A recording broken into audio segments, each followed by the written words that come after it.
find myself sitting here sometimes and asking myself the God's honest question. Where do some of these people in media come up with some of the takes that they have? Now, I know I'm not perfect, and I know some of you that will listen and watch this say to yourself, well, Blake, sometimes you say some crazy-ass shit your damn self. And the truth is you're probably right. But I don't know if I've said something so outlandish, maybe I have, about quarterbacks making their first ever start and saying that they can't be better. I think if you watch this show and you actually listen to it, right? Like you actually sat down and you listened to it and what's actually being said, maybe you would agree. But the bottom line is that when we look at Arch Manning as an example, and we see the week that Arch Manning had last week, and I know the internet went crazy because it's Arch Manning. You know, he didn't get the hype that he got because his name was Arch Smith. He got it because it was Arch Manning. Well, even the praise that he got was because of the name, but the criticism that he's getting is because of the name. Guys, he's still a first-time ever starter. He went up against the number one team in the country. He didn't look great doing it. He's got a lot he's got to work on. But as I said this week, and will continue to say to some of you LSU fans, remember your starting quarterback that looked damn near flawless for you on Saturday? Remember some of the games that he played in? Remember some of the things that he did? Well, it also tells me that you didn't watch Arch Manning against ULM. It tells me you didn't watch him against Mississippi State. You can't watch highlights when you're breaking somebody down. You can't go on YouTube and just watch highlights. You got to actually see what's going on. Arch Manning's going to be fine, but some of your retort and some of your comments is absolutely ridiculous. Ryan Clark's comments today about generational talent is absolutely ridiculous. I'm sorry, it is.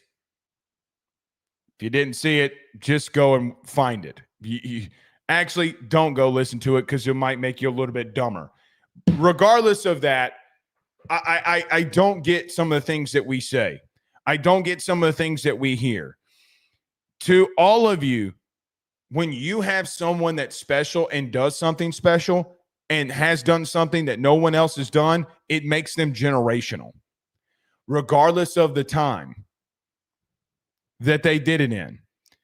When Peyton Manning threw 30-plus interceptions as a rookie, none of you thought he was generational, by the way. You got to give players time. Quarterback is a tough position. And I'm not an arch defender. I was actually the one that came out and said when he was in high school, he's not ready to start, and he wasn't. And he's got some growing pains that he's got to go through.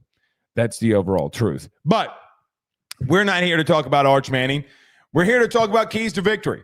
Guys, it's Thursday. You know what it is. We're going to give you 9 bullet points on, and in games like this, not keys to victory the way that I see them, but in a game like this versus Louisiana Tech, yes, keys to victory, things that you got to do clearly. I think we all know what you have to do in a game like this, but what are the 9 things that I want to see going into a game like this? I do not, and I know Brian Kelly's probably saying to himself that he doesn't want me saying this so his team doesn't hear it if they even listen. We and you get to have a very serious conversation. What are 9 things that I want to see happen on Saturday? We will get to that tonight. But there are some things that I think that you can do to set up Florida, even though that you're trying to get better and can get a win versus Louisiana Tech. So we'll get to keys to victory after the break. Got to start off tonight's show with some fantastic news, however, as LSU head coach Jay Johnson, per Wilson Alexander of The Advocate, has finally signed an extension over $3 million per year to remain the head coach in Baton Rouge for your Fighting LSU Tiger baseball team. Now is the highest paid head coach in the country, going up from $1.79 million per year to over $3 million per year, making him the highest paid head coach in the country. He deserves it. He's one of one in reference to the new age and modern era of college baseball to have 2 national championships in 3 years. It's not Tony Vitello. It's not Jim Schlossnagle that hasn't won one. It's not Corbs in Vandy. It's not Kevin O'Sullivan, even though he's got to face a 3-game suspension because he yelled at some people at ECU. But I guess the coach from Wake Forest can say a slur, and we can see him say a slur, and he doesn't get suspended. It's not Dave Van Horn that's never won one when he continues to choke in Omaha. It's not any of those West Coast teams. It's Jay Johnson that continues to dominate college baseball. You know what's interesting about Jay signing the extension? I think we all knew that this was coming. I do think that there will be some things that come out, and if you've watched any of these shows, you know this, and you know it ad nauseum. I have been very, very well on this show stating that Jay needs to be given more TV revenue money now that things in legislation has passed. You got to make him give him the highest paid TV revenue than any other SEC team that is doing this TV revenue mess. Football is going to get majority of the $20.5 million that you're spending on TV revenue to players. Jay Johnson's got to get his fair share. And I know that you're trying to do some things in basketball. Until LSU basketball, men's or women's, and women's has, but until men's basketball can show that they can do what Jay Johnson and what LSU baseball has done for you and what it's built, I'm sorry, some of that percentage has got to get cut. What I would tell you is that I don't think that Jay Johnson would sign without some of those guarantees. You got to give him the level of success. Jay Johnson is 48 years old. He was born on April the 20th. A lot of you know what 420 means. He's 48 years old. Guys, there is a very strong possibility at max, even if not longer, but at max, that Jay Johnson could be here for 20 more years. Maybe. I mean, it would be crazy to think that he would be, but at minimum, 15. Because you're going to be around Jay Johnson for a long, long, long time because he's going to continue to win. You have one of the brightest head coaches in the country. The dude works tirelessly. Gus, the $3 million for what it's worth, even though it's north of $3 million, I still think it's a little low. He's won 2 national titles in the last 3 years. And he's the highest paid head coach, and that number is going to continue to rise as money in college baseball continues to rise. Jay Johnson has been a head coach for 11 seasons. And in those first 6 seasons, he was in destinations where they could not attract the talent to get him to the College World Series. But since he's been in Arizona and at LSU, he's been to 4 College World Series. He's won 2 College World Series championships, 2 out of the last 3 years. He was the National Coach of the Year in 2023 and 2025, and as a head coach, he's 507 and 248. At LSU, he's 190 and 77, a 71% winning percentage, which right now currently sits atop the SEC. In 3 seasons, no one has won more games than Jay Johnson. He has 150 wins, averaging 50 wins per season, which nobody has done more than Jay Johnson. In the NCAA tournament, he's 43 and 16 with the highest winning percentage in the tournament in the country. No one is doing anything better than this man. Guys, the truth of the matter is, whether you like him, love him, or hate him, there's no better college baseball head coach than the one that you have. I know some of you ridiculously and idiotically have nitpicked him, which is your God-given American right. But some of you dumbasses were out here in the middle of the season comparing him to Ed Orgeron. You were out here comparing him this to that, and he won his 2nd national title. And by the way, he's still got the hunger to go get more. Look at what he did in the portal. Look what he continues to do in high school recruiting. Because he keeps getting number 1 classes over and over and over and over and over and over and over again. He very well may be the Nick Saban of college baseball. He might be Skip Bertman reincarnated. He very well may be. And in a time and an era where NIL and the portal have been so massive, look what he's done. You know, the biggest thing, I was talking to some people during the season, and they were telling me, some very high people, some boosters, Jay Johnson can't win without generational talent like Paul Skeens. Boy, I saw them cheering very loudly when we were all in Omaha.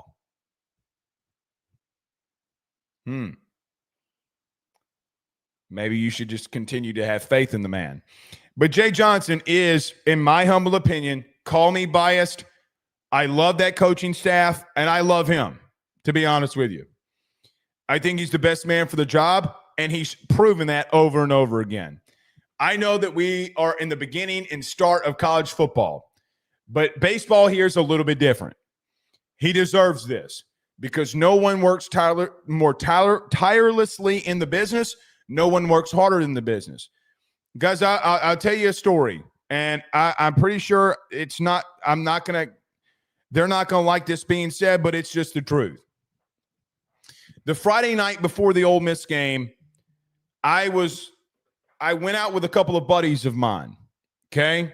We went out to eat. We had a good time, and it's 11:30, 12 o'clock at night, and we weren't doing anything crazy. We just went out to eat, had a couple of drinks, whatever, go home. It's 12:30, whatever time it was at night, early in the morning. And LSU baseball had scrimmaged the day before. Literally. I mean, I guess that day, technically you could say, like, literally, I went to the scrimmage and then went out to eat and then was passing by the baseball facility. Jay Johnson was still there in the middle of fall. He didn't have to be there. What was he doing there? I say that to say this. I know that there is a thought of who he is, but really sit down and understand this is actually what happens. No one works harder in this business than he does. Players staying out to hit after practice, the conversations that you saw in Omaha with guys like Bear Jones, guys, that's constantly going on. And I have the utmost faith that he'll continue to do this. I don't know if this team that he has assembled for next year is an Omaha-bound team. I don't know that yet. I think they're very talented. I think they got a lot, and I mean a lot of young talent. But I think they're still a very talented team, that they're going to make a lot of noise. This is LSU baseball, and he has encompassed that and brought back what, quite honestly, Paul Manera can never get the grasp of.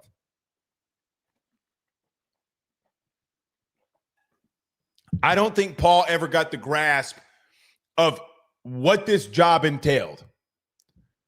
Jay Johnson does, and I'm glad he does. All right, let's get moving here. Everyone do us a favor. Hit the like and share. Share to all those groups. If you're on Facebook and to all those social media pages, you're watching us, listening to us on YouTube, like, subscribe, notification bell, and wherever you listen to podcasts, rate, review, and subscribe. ATX is 512 in this Bezite. Good to have you in here with us.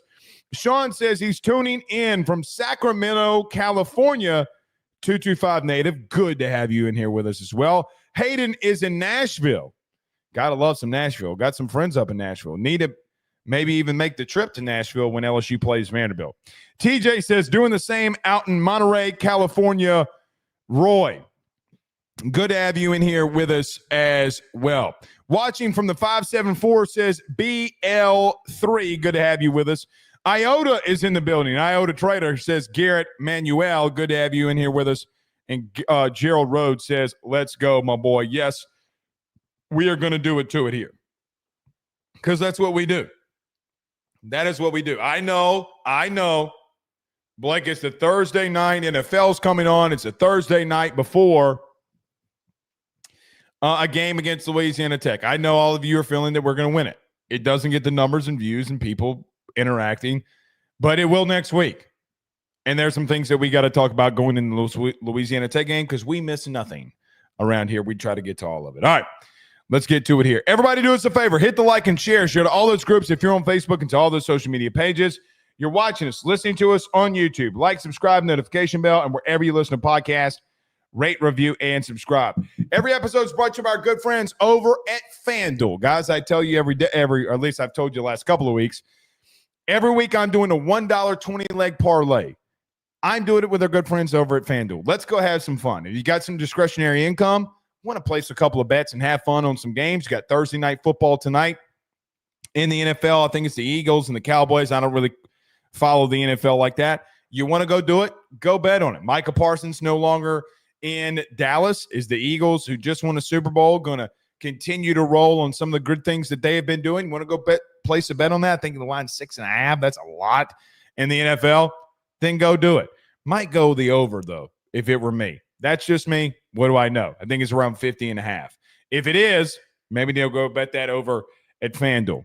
Go sign up today. In a couple of months, we'll have some bonus cash for you when you do, and you can put in the promo code. But go over there, use your discretionary income, bet responsibly. If you have a problem, call 1-800-GAMBLER or go to FanDuel.com/RG when you do place your bets.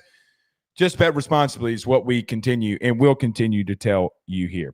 Let me get to a quick break. When we come back, keys to victory for LSU over Louisiana Tech. Things that we got to see. We get to that next. Stay with us.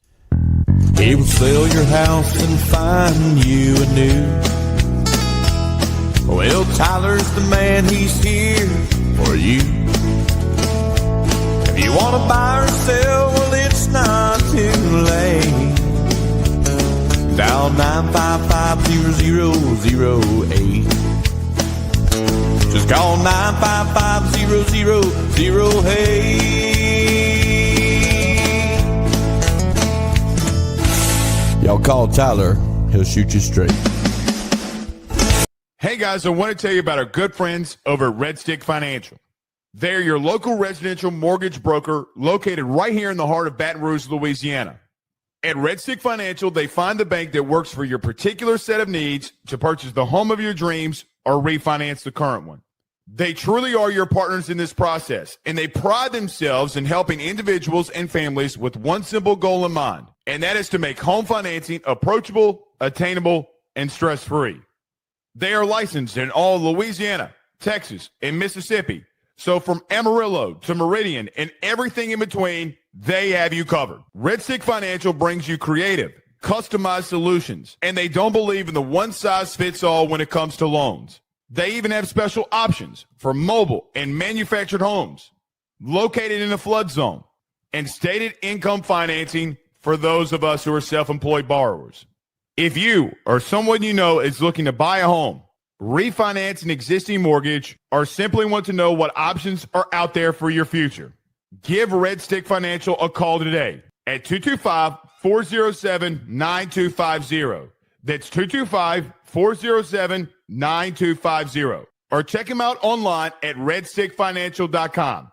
That's redstickfinancial.com. Before you purchase the home of your dreams or you go and do that refinance, you need to go local.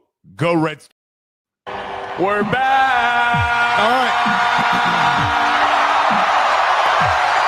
It is Thursday, so you know what that means. Keys to victory. Every single year that we have done the show on Thursdays, we have done keys to victory. What does LSU have to do? Or what do I think that they are going to have to do to win the game against the opponent of the week that they have them? Now, just a preface, just in case this is the first time that you've watched a Keys to Victory or you've watched the show, against opponents like Louisiana Tech, these are a little bit different. There are things and encompassing things that we talk about that it's not necessarily what you have to do to win in some of these, but things, especially early in the season against what may be an inferior opponent, that I want to see you do. So when I say some of these things tonight, don't take them like, oh, Blake says we got to hit deep shots or we're not going to beat Louisiana Tech. No, that's not necessarily true. I want to see you do that because I do think that that sets you up for what Florida is going to do to you and the game plan that you can have against them next week, when I think that game day might and very well could be here when we talk about them next week hosting the Florida Gators. So some of these, majority of these, some things you just got to do, and we will differentiate what the things I think you just got to do, like non-negotiables of things that you must do to beat this team. It's not anything that you wouldn't already know. It's not anything that we haven't talked about. It's not anything that's really earth-shattering here. Like last week, I thought that you needed to attack the middle of the field a lot. Well, you did. You got Aaron Anderson involved. You got Trey Dez involved. You did a lot of good things attacking the middle of the field with Garrett Nussmeier. You ran a lot of screens with Aaron Anderson. There were just things that you had to do because I thought that Clemson had a weakness in their safety position. And guys, quite honestly, it came to fruition, and they did. So as we get to this night, I don't want you to think, oh, well, we're going to lose to Louisiana Tech if we don't do what Blake says, because it's not just the truth. But we're going to tell you what I think you just obviously you got to do, but also some things I just kind of want to see you do against the Louisiana Tech team that, guys, quite honestly, on film, when they played against Louisiana Tech, and I know that we talked to Ben Carlisle from Bleed Tech Blue last night, they just did not look good versus Southeastern. They gave up way too many things. But the number one thing, and we're going to start on the defensive side of things tonight, the things that you need to do, but things that just are like, hey, non-negotiables. Because you got to attack their interior offensive line. Last week against Southeastern, Louisiana Tech was absolutely abysmal in the interior of their offensive line. There were so many pressures that were given up from that interior of that offensive line that I think Don McKinley, Bernard Gooden, are you going to send some pressures like you did last week? Are you going to play base? I don't know the game plan of Blake Baker. It is of my opinion, doesn't make it right or wrong, that if you already put something on film, teams are going to legitimately already know the things that you're going to run from a blitz package standpoint. I don't think that LSU is going to sit back on their heels and not try to pressure GJ Lagway. Why don't you give them a lot of things to confuse them and for them to have to prep for a lot of different things? Regardless of that, you got to attack that interior offensive line. And quite honestly, this could be a very big game for Bernard Gooden, Jacobian Guillory, Don McKinley, Ahmad Bro. Can you rotate in some of those freshman defensive tackles? Can you get in Sean Washington? Can you get in Sadir Mitchell? Can you give some of these other guys a rest?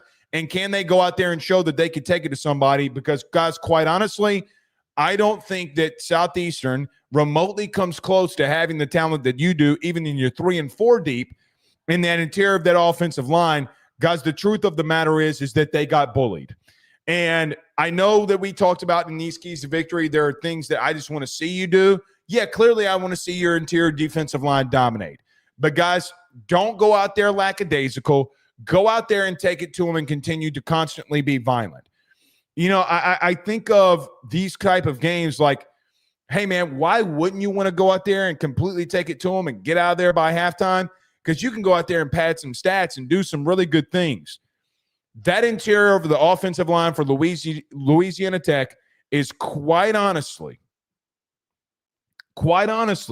one of the worst performances that I have seen in a while. It was abysmal. Their quarterback was running all over the place for his life. He is athletic enough, which is interesting. And I thought Brian Kelly brought it up best. Like, hey, man, this kid can actually run a little bit. Well, guys, the reason in an air raid offense that he's having to run as much as he did was because Southeastern was able to generate so much pressure on them that he had to get on the move. If Southeastern can do it, by God, what are you going to be able to do? I just don't think that this is a Louisiana Tech team that even in seasons past, they could keep it close for a half against you, and then the depth, the talent depth just takes over. It's not that. The thing that I saw from them the most is their weakest position on their team right now is that interior of their offensive line. Guys, if Southeastern, again, can do it, so should you. I saw a very violent Bernard Gooden last week. I saw a very violent Don McKinley last week. I get wanting to rotate more guys in there, but you're still good enough to be able to take it to them, and that is a non-negotiable. Dominate them in the interior of that offensive line in the first half, and I'd even send some pressure after them. Because the truth of the matter is, if you can hold them to multiple 3 and outs, send pressure, get them down, get sacks, you're off the field, and that prevents injuries. Go take it to what is a very inferior opponent, and you're going to be fine there. The thing that I want to point out here in the first half, Louisiana Tech gave up 11 pressures. 11. They threw the ball 13 times.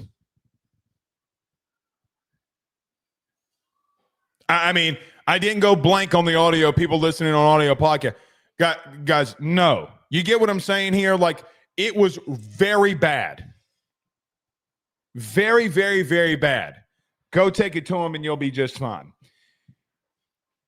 I want to add on to that. You do not have to be aggressive. I think that you can be in base and really dominate this team. I mean, listen, I don't think Southeastern did anything special. They had some mesh concepts and mesh line concepts defensively where they had a lot of people on the line of scrimmage. Guys, they bailed out of a lot of stuff in the first half. And when they bailed out, that interior offensive line got really confused and didn't know where to go. I still want you to be aggressive in this game defensively. I want you to be in a situation, in a place here where you're giving Florida so much that they have to look at. I want Harold Perkins to have a 2-sack game. I want Bernard Gooden to get his first sack. I want Don McKinley to show up. I just want you to get after him, because the thing is that I think that you can go man up across the board, and guys, if they beat you, they beat you. Like, why would you take the gas off now? You do not have to run anything from a blitz standpoint that you didn't show last week versus Clemson. What I think coaches do a little too much when they get in games like this is they take their foot off the pedal. Why would you do that? I don't know if they're going to, but why would you do that? I am going after their quarterback all night long. He is an athlete, and here's the thing. Here's my biggest thing, really. You're going to have to keep contained, and even in a team like this, you're going to have to be pretty disciplined because their quarterback is really athletic. And I think you expected last week for Cade Klubnik to be an athletic guy and get on the move. You know, I think of the last play of the game when Harold Perkins looked like he was pressuring from the left side, then wraps around and Weeks goes first and he goes last. And Cade Klubnik's like, what in the hell is Harold Perkins doing here? How did he get here so fast? Guys, send it after them. You're going to have to keep contained on him because he can move. Don't get so undisciplined in these rush lanes. Don't get so undisciplined in these blitzes trying to do more than you just need to do. And I thought that Brian Kelly, and we'll talk about this at the end of the show here and some things that he said in his final recap before the game on Saturday.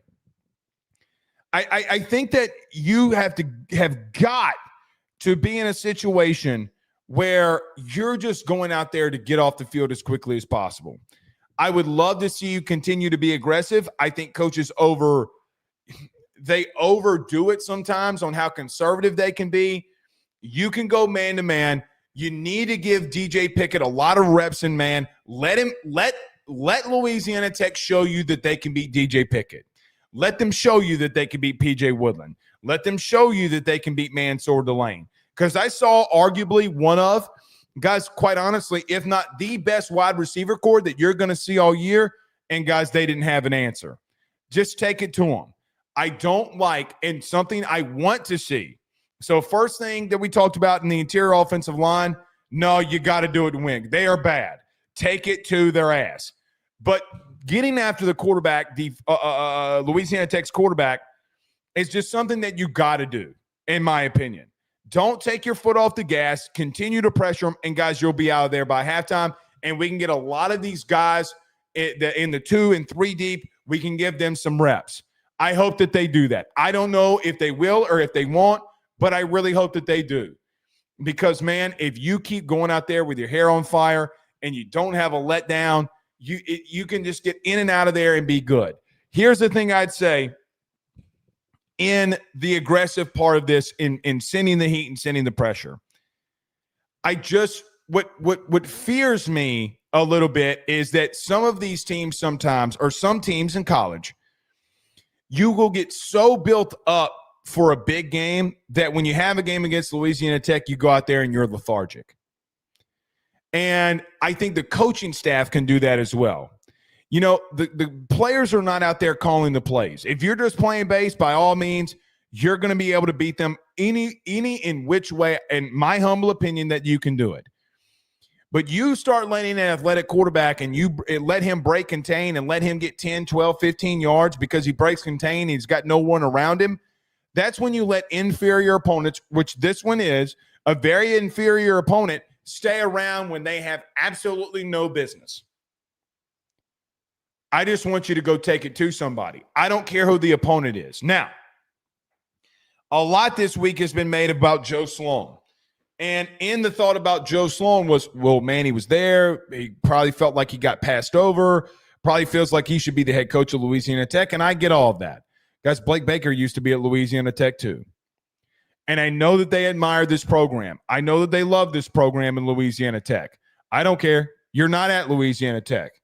You're at LSU. My gut tells me that they're still going to send some heat, and they're going to try to get after with 4.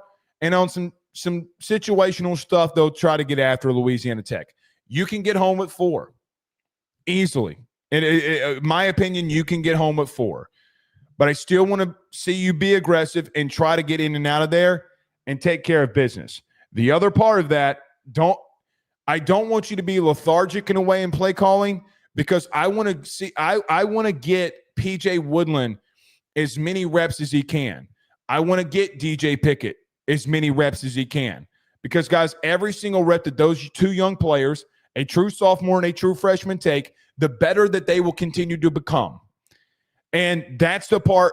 Listen, I'm not doing anything special defensively early. Nothing. This team could only generate 3 points in the first half versus Southeastern. They looked awful. We talked about this. They had multiple 3-and-outs. They had 3 drives in the first half where they had negative yardage. It looked so bad. You can't put that on film if you're Louisiana Tech and think to yourself, if you're LSU, all right, man, well, we're just going to do it. No, just go take it to them and let's end it. Let's go in there and end it. So are you going to be aggressive or not? Here's the other thing when we look about defensively, and we kind of alluded to this. Guys, I know Ben Carlisle from Bleed Tech Blue talked about this last night. He had some massive worry for his wide receivers. Their wide receivers last week could not get separation against Southeastern. They did late when I thought the depth chart kind of got things going and Southeastern just couldn't hold on. But, guys, they scored 17 points. I know it's 24-0, but there was a fumble recovery that went for 6.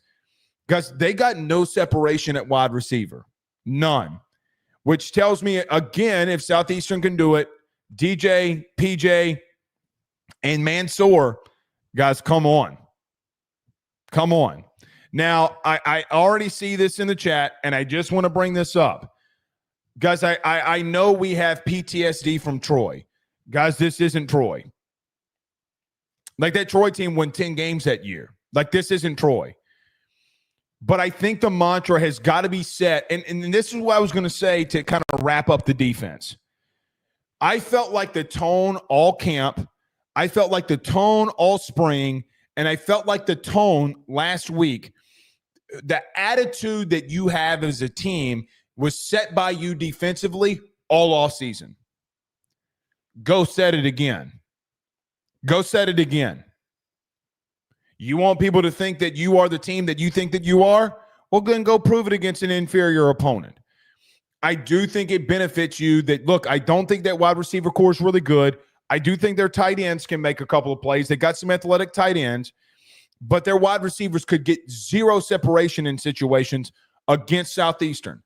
Southeastern's replacing a lot on defense, a lot. And they don't have DJ Pickett, PJ Woodland, or Mansour Delane. The only way that this team has, and I don't want to say that they can't score a touchdown, right? Like, I'm not saying they can't score points. Because I don't think they're that level of bad. But there comes a point in time where the only way defensively that they're going to consistently move the ball on you is if you allow them to. Maybe they come out with the best 15 plays that they will run all season against you on the first drive. Maybe they go for it on multiple 4th downs. But I think of Nichols last year, and you were just lethargic. You're going to see the maturity level, and here's where we go with this. You're going to see the maturity level of this team. You're going to see the maturity level of how much this means to them. I think of the 2019 season. You played Northwestern State, who was the worst team in the Southland Conference. They scored 17 points on you, 14 points, whatever it was. Don't allow it. Sure, let them have a touchdown. I don't care. Don't allow it. Don't take What is Florida going to do? Florida already saw everything, a lot of things, not everything, but a lot of things that you're going to do in getting after the quarterback. Why in the Sam hell would you not run it again just to get in and out of there? Why? You know, I thought it was interesting. Blake Baker said this week that he thought that there were a lot of things that they could have taken back, and there was a lot of things that they could have done better, and that's scary to me. Guys, this was still your game one. If the mantra is correct that you get the biggest developmental growth that you have in a season is from week 1 to week 2, go out there and prove it. Go out there and prove it. I just don't want you to be so passive. Give these guys quality reps. I don't care about quantity. I care about quality. Put DJ Pickett, and listen, PJ for that matter. I don't care if you sit Mansour Delane for the first drive for all I care. Why would you worry about risking his health at any given point in time? Put the two young dudes on the boundary and see what happens. Let them go out there and get quality reps. Because you're going to need those quality reps that they get against a team like here who, guys, I don't cover Louisiana Tech, but the league guy that does came on this show and said, hey, man, we couldn't get any separation versus Southeastern. That's not my words. Okay. Well, what does that tell you? What does that tell you? Should tell you every single little thing that you need to know. All right.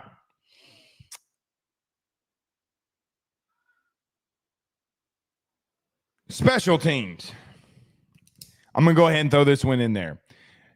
I didn't know if I was going to actually say this or not, but this is something that I want. So the two non-negotiables that I have for LSU defensively, don't be lethargic.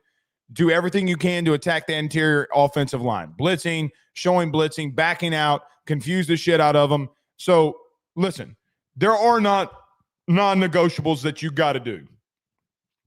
We had two things that you just want to see. Don't be lethargic and go man-to-man and get these guys quality reps. There's another thing that I want to see here that has no bearing, in my humble opinion, if you're going to win or lose this game. The fifth point that I have here is I want to see you block a punt. Guys, something that was interesting to me, and I've been playing this one really close to the vest, very close to the vest, is that LSU, for the first time in the Brian Kelly tenure, when we have been allowed to be there for so long at practice, I don't remember them going over punt blocks the way that they have. And the reason that I want you to go after a punt is because I think that you can steal some situations against some of these other teams. We don't talk about special teams a lot. But last year, Florida had a couple of punts blocked on them. They've had some special teams issues.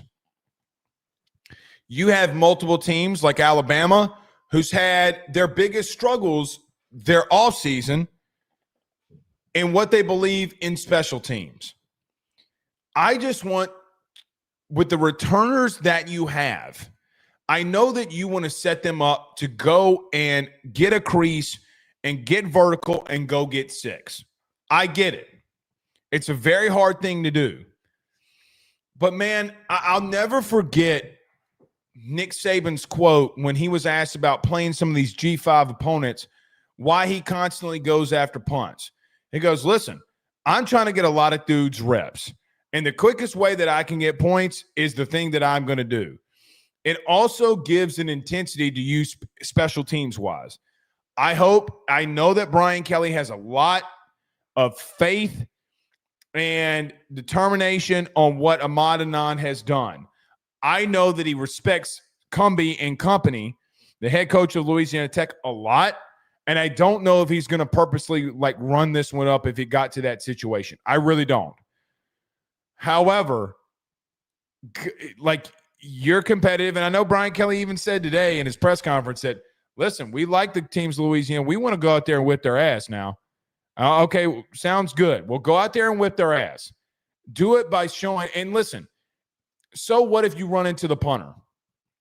You can survive giving up a 15-yard penalty. Even you can win this game even if you have a 15-yard penalty from roughing the passer, roughing the punter, running into the punter. I don't care what you do. I want to see you be ultra aggressive is what I want, because I think when you're aggressive, even on special teams, what it does is it shows the younger players that are on that unit. It shows your team, and I hope that they do it this week, and they've engaged in doing that this week, because it sets the tone for your team and saying, shit, man, we're playing Louisiana Tech. Brian, you wouldn't know if Brian Kelly was playing Louisiana Tech or Clemson last week, or Ahmad Anand, or these coordinators. I think it sets the mentality for you as a team. And I think that Nick always did that to set the mentality. Hey, listen, guys, I don't give a shit. We're going out here to blow these suckers plumb out. We're here to blow them out. Well, go do it. I think you can punt. Based off of how slow the snap was when Louisiana Tech punted, as horrible as they were kicking the football last week, guys, as slow as things move for them punting the football, I think you can go in there and block one. I really do. It took them so long to get the punt off last week versus Southeastern. I think it's the big star that I'm putting up. And listen, God forbid LSU block a punt, what I'm going to do on the post game on Saturday. I'm going to go stupid.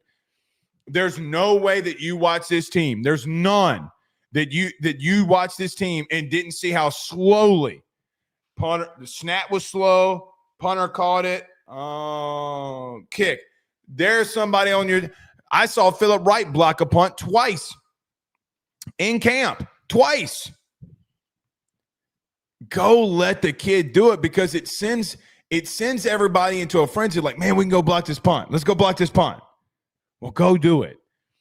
I think Ahmad Anand's presence, the development of Damian Ramos as an example, and I know he faked the cramp or whatever. It is what it is. He had a 50-plus yard field goal. And I think Ahmad Anand, as the analyst over special teams, he's not talked about enough. He's not hardly talked about at all. There's so many other things that we got to discuss. I think that his presence here has been a massive one. It's been massively overlooked. And I think that he wants to set a tone here too. The tone that I hope that he sets early in this game, if your defense forces and I understand you not wanting to do it against Clemson, right? You forced a lot of punts. They had a pooch punt in there. I get it. I understand not wanting to get a penalty in a big game when that game is that close. Like, I get all of that. This is not a game that it should remotely be close in. Not remotely close. We come in here on Saturday and talk about, man, this shit looked sloppy, it looked bad. Then that's on them. That's on them. I don't look at them I don't look at this as a situation for us to be lethargic and be non-aggressive. I hope even on special teams that they're very aggressive. And if you watch this team, you know for a fact that you can find a way to block a punt. It's that slow, guys. It's that bad. It was that bad. Can you do it? Will you do it? Can you do it? I think you can. But it's something I want to see. I want to see you be aggressive there. But by all means, please go out there and do it. All right. Let's move over to the offensive side of the football. Guys, there's one thing that I want to point out here. I know that I got labeled a massive hater last year. For whatever reasons. You went 8-4. Okay? The past is the past. But one thing you cannot do offensively this week, and one of the big keys to victory for me, and something I just want to see from you offensively, let's go a week without having any turnovers. I don't give two Rudy Poos where they come from. I don't care if they come from your quarterback. I don't care if they come on turnover on downs, which you had two of them. I don't care where they come from. Turnovers are turnovers are turnovers. Let's not have any. Your quarterback last week showed that his maturity level is skyrocketed. Skyrocketed. I have all the faith in the world for Garrett to make the right play. Doesn't mean he can't throw an interception. Doesn't mean any of that. What it means is that last year you had a massive problem with turnovers. You had two in the first half. You had two fumbles in the first half and then a turnover on downs. You can't keep turning the ball over. Everybody's expectation, I would feel right now, would be that this LSU team can be a playoff team after what you showed that you can do defensively versus Clemson. I'm with you. I'm with you. I'm right there with you. Playoffs or bust, right? Like that's the feel of the fan base. You will not get where you want to go if you keep turning the ball over. You just won't. It's got to get cleaned up. It needs to get cleaned up this week. Clemson had turnovers. You had turnovers. I get it. There are going to be teams that when you do that to them, Florida, you did it a year ago. Florida, you just can't have it. Garrett played very clean. And I thought in even some of the throws that Garrett had that were incompletions on third downs were very special throws. And I mean that. I don't think every special throw is a completion. What do I mean by that? There are throws that NFL generational talent quarterbacks make where they, even in an incompletion, well, guys, either his guy was going to catch it or nobody was. You saw a lot of that from Garrett. Garrett was turnover clean. This offense as a whole, it is a non-negotiable. You keep teams around when you turn the ball over. And if it is not the biggest talking point for this offensive staff, I don't know. In the 2 years that you have been with this pretty much entire offensive staff, I don't know what is.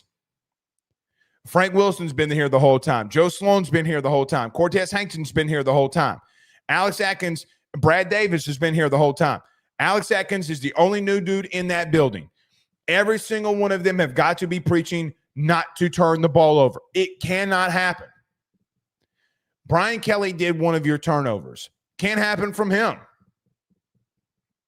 It can't. Brian Kelly owned his wrong last week. And it takes a lot of nuts to do and say what he said this week about going for it on fourth down before the half. It does.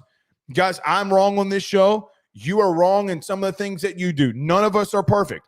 I'm glad that it shows a lot of maturity, and it's a lot of balls when you're in that public of a forum as he is, or when we do it, or when you do it at the water cooler with your buddies at work. Man, I thought Bama was going to beat Florida State last week. Sometimes we're just wrong.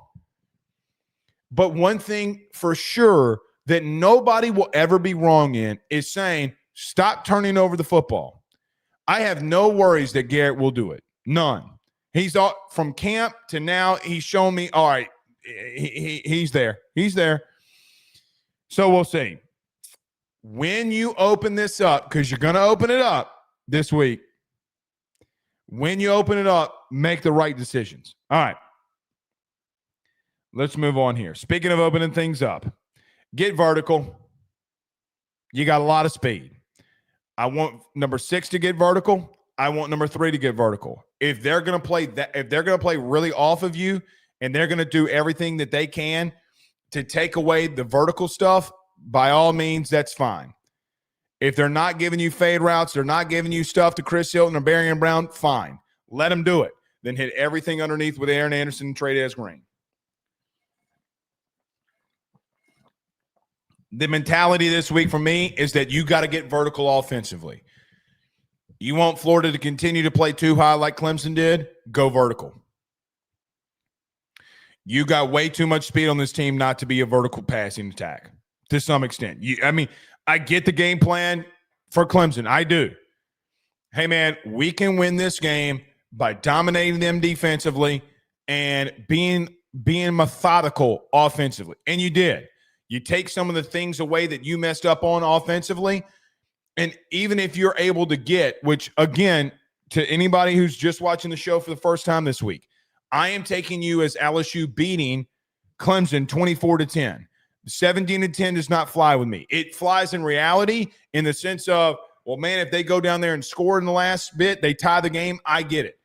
To me, when we and you are talking, to me, the way that my mind is going to remember that game is, no, you really won 24-10. Because I think the Barryon catch should have stayed.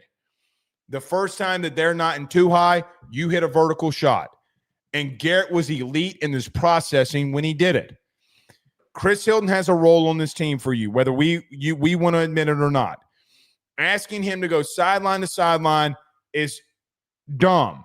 Teams are gonna question if you're gonna throw the ball to Nick Anderson, because Nick Anderson didn't have a target, didn't have a reception. Everybody's gonna know if you throw him out there until you throw him the football that he's gonna be some form of a decoy or some form of a blocking guy. When you go in 13 personnel, 1 running back and 3 tight ends, it doesn't matter if you spread them out. Teams know the way you're trying to attack them now. What they can't stop is if you run the football methodically, which I think you're going to try to do a lot of too. That interior of that defensive line, which was our next point, and we can talk about it, I guess, even here. That interior defensive line is bad. It's bad. I think their linebacking core is very good, and very good for anybody's standards, to be honest with you. They're a really, really, really good unit. That interior defensive line, even at edge, can be pushed around. Because Southeastern had multiple 15 play drives where they pushed them around. Southeastern was completely plucked from the talented kids on their roster. They just were. They have been the last 3 seasons. Want Florida to do what you want them to do next week, get vertical and let them play deep. It's going to open up things for Aaron. It's going to open up things for Xavion, and it's going to open things up for Trey Green. It just is. You can only take away one thing in the secondary, right? You can only go man-to-man against that level of speed. Get number 3 vertical, get number 6 vertical, and let's call it a day. But I want you to open it up. As much as I want you to work on the run game, which I think that you need to do, I want you to come out here throwing Mike Tyson level haymakers. I'm not saying that you got to throw the ball 30 yards downfield every single play. It's not what I'm saying. You can get 8 to 12 yard receptions and kind of be more open than when you were last week. We've seen the maturity level of Garrett. We've seen that he can make the right decisions and make the right plays. Now open it up for his ass. I feel like in 23, you were a little too conservative at times against Florida State. Now, they were a really good defense. Really, really good defense. Had a lot of really good players. Week 2 and 3, when you play Mississippi State and Jaden Daniels is going berserk, Malik Neighbors and Brian Thomas are going berserk, you got dudes. Get them the football. You got a lot of speed. Let Garrett go out there and sling that puppy around. Then when you get up, start ramming that rock down their throat, because I think that you can. You're not facing T.J. Parker or Peter Woods this week. They're going to be very confusing, which brings me to another point. Guys, they're going to try to confuse the shit out of you. They do a lot of really wild things when they start sending pressure. They are very unorthodox. Very unorthodox. Like, Braylon Moore and Garrett is going to have to be very good at processing what they think they're saying and know what they're saying. Guys, Louisiana Tech, for what it's – I get it that they just played Southeastern. Man, they're not bad on defense. They're a G5 team defensively, and I get it. They got some playmakers on defense, especially in that second and third level. They got some playmakers. They got some guys that can play. I think you can attack them on the boundary. The boundary looked a little bit slow to me. You definitely can beat them on the outside with 3 and number 6. But they made a lot of really good plays. A lot of very, very good plays. It was their defensive line that just was so abysmal to me. They were very exotic and sent some crazy shit at Southeastern and threw everything at the wall. They did, especially when they were only up 3-0. In the second half, they were sending giving all kinds of crazy looks. It generated 9 tackles for loss for that linebacking core. 9. I don't care who you're playing. You can be playing the school of the deaf and blind. 9 tackles from loss for one unit is a shitload. It doesn't matter who you're playing. They were just very exotic, and Southeastern didn't have a living prayer to save their life because they had no idea what they were seeing. They've never seen something like this. And guys, quite frankly, I don't think you have. This 3-3-5 stack that they're running, they're just very versatile in how they send pressure. Guys, there was a time in the Southeastern game where they sent both safeties on the outside. They sent their 3 defensive linemen, and they sent 2 of the inside backers. They sent 7 dudes after the quarterback. 7. They're going to do it to you. So you need to get the ball out quick. I get it. But, man, they're not going to have the speed. If you can hold up enough to get the ball vertically, you're going to destroy them. They are very exotic, though. I want to see you open the things up in the passing game this week. Attack the defensive line in the interior. Guys, they're bad there. Guys, I really do believe that you can line up and run the ball 65 times right up the middle and dominate their ass. I really believe that. They're that bad. I'm going to be interested to see how Braylon Moore attacks a head-up nose in some situations. But, guys, they were bad. They got pushed around in moments and times against Southeastern. Attack the interior of that offensive line, attack the interior. Make those linebackers who've got some speed. Let them play with a little bit of power and see what happens. All right, last but not least, let's get to this. Dominate. Don't be lethargic. Be healthy. Be aggressive. Because the biggest thing for me here is you got to stay healthy. There's nothing else that you can do. Guys, if you win 41-7, I don't give a shit. What I care about is you going out, and I know that we want to have 41 points probably by halftime. I get it. Like, I get it. But, man, stay healthy. I think you can rotate a lot of guys and players in here and still win. I want you to all be aggressive. I know I'm asking for a lot against an inferior opponent. Guys, they are. You walk in here Saturday and you're lethargic, then we'll have that conversation. I don't think that same team, if they are lethargic, will show up against Florida. What I will say is that I'm really praying that you're going to really take it to them. I really do.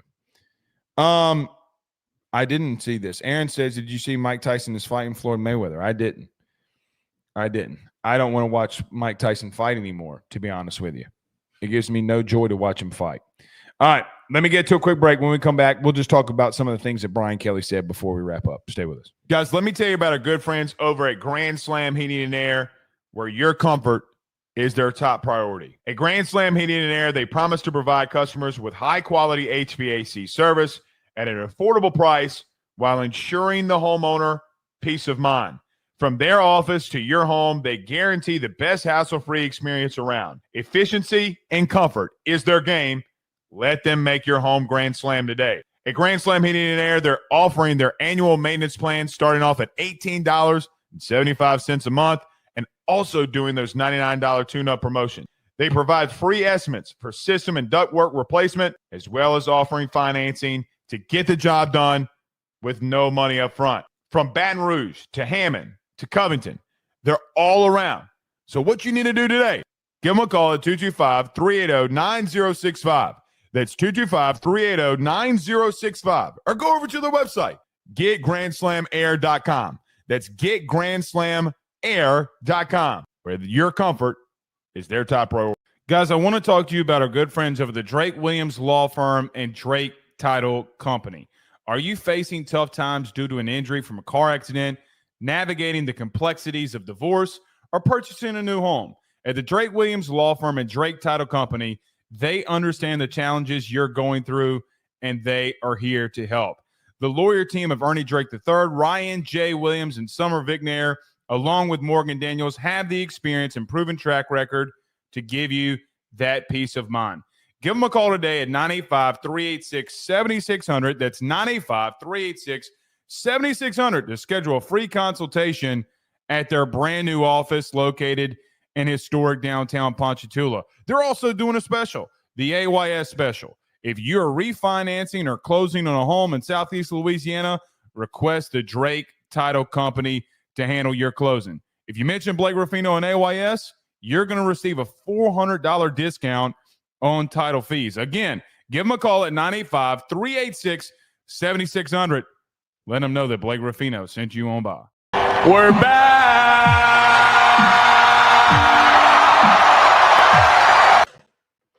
This generational quarterback stuff is getting out of hand. It really is. Brian Kelly was asked about DJ Pickett playing over 25 snaps and not having a target in his general direction. Well, it was good. Some people have asked me what I thought about this Ashton Stamps thing, and I have said privately, I haven't really been asked here, I don't care. Like, I hate it for Ashton.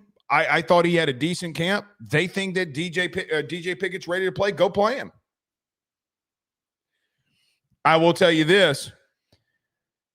A little birdie told me something this week about Louisiana Tech. How do I want to say this? I don't think Louisiana Tech's goal is to throw the ball in the general direction of Mansour Delane. What I was told is, hey, man, this kid Pickett might be special, but when he's out there, we're going to throw the football at him and see what happens. I don't think they're going to have enough time to do that, but if they do, good. Good. Go make plays, kid. Their teams are going to start attacking DJ Pickett, and they're going to start attacking PJ Woodland, because why in the world would they keep going after Mansour Delane?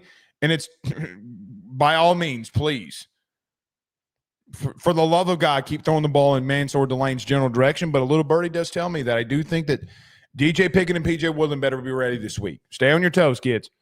Here they come. Look, Brian Kelly was asked about week 1 to week 2 development, and I do agree with the mantra. I do think your biggest development can come from week 1 to week 2. LSU fans don't agree with that after Nichols last year, but it's true. Brian Kelly said the word that they've been saying all week is accountability and do your job. I heard Tuesday's practice was pretty intense. That's what I hear.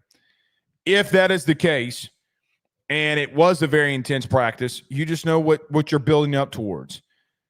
All 11 of you do your job. And if you do, you'll be out of there by halftime, and then you can go do what you want to do on a Saturday night. It's up to you. Go just take it to them. Go take it to them. Brian Kelly was asked about the one portal window. In case you missed it today, it seems like college football is going to one portal window in January. Why? And why during the playoff? It's never been more important, ever, in the history of the world, to have a college football general manager than it is right now. Guys, in the general manager space, for what it's worth, most people nationally believe that you have the best general manager in the country in Austin Thomas. As of right now, today, guys, Austin very well might be the best GM in college football. That entire Ole Miss defensive roster was built by him. I hate to throw shade at Pete Golding. He did a lot of the heavy lifting in recruiting. Austin did a lot of the heavy lifting when it came to getting those guys there when it mattered the most and getting them the contracts that they needed. That is a fact. It is not an opinion. It is an outright fact. It is the truth. Same thing happened at LSU. It looked like they've hit on their portal additions, huh? Mansour Delane, Patrick Payton, Bernard Gooden, AJ Halsey. Looks like they hit on some of their dudes, right? Okay. Brian Kelly, if you're in a playoff, is not going to be worried about the freaking portal. I hate to say it like that, but he's not going to be. It has never been more important to have guys like Jeff Martin, Kevin Bolden, Sam Petito, and Austin Thomas. And that is a bona fide fact. I will tell you this.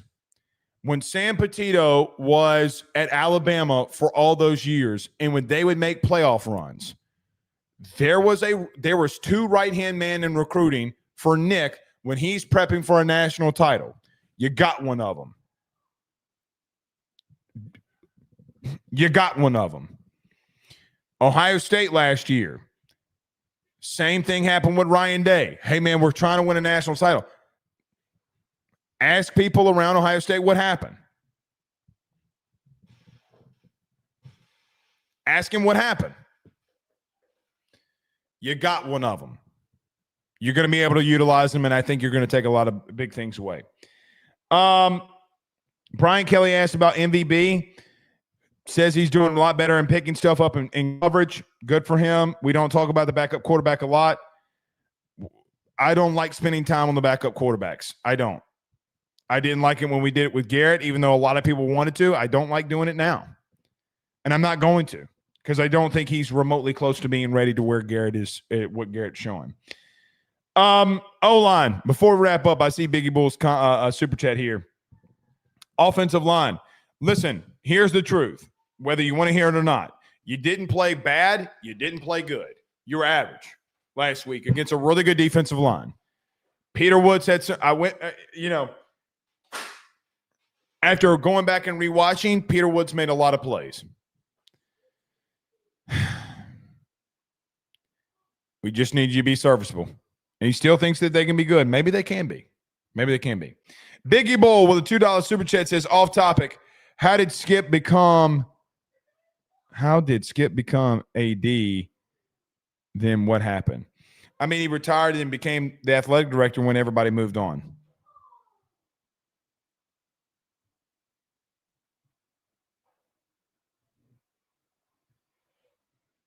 So, I mean, I don't think he was the best. AD was the best baseball coach of all time. Thanks for the super chat. Kevin Stone says, hey, Mr. Blake, I am from Tampa and a Florida State alum. And, man, I got to be honest, to God here, I am truly becoming a huge LSU fan because watching your show every day and learning these players from you. Thanks for what you do. Thank you so much, man. Welcome into the brotherhood. Thank you, Kevin. Really means a lot. Really, it does. Florida State, though, Kevin, massive win versus the Tide. I don't give a shit about nothing but the Tide. Well, you should have given a shit about Florida State's what you should have given a shit about. But I'm glad to come on board. LSU fans, we need more of them. By the way, Kevin, the the entry level to be an LSU fan is you got to go give the collective some money. Just kidding. Just kidding. See y'all Saturday night after the game. Peace.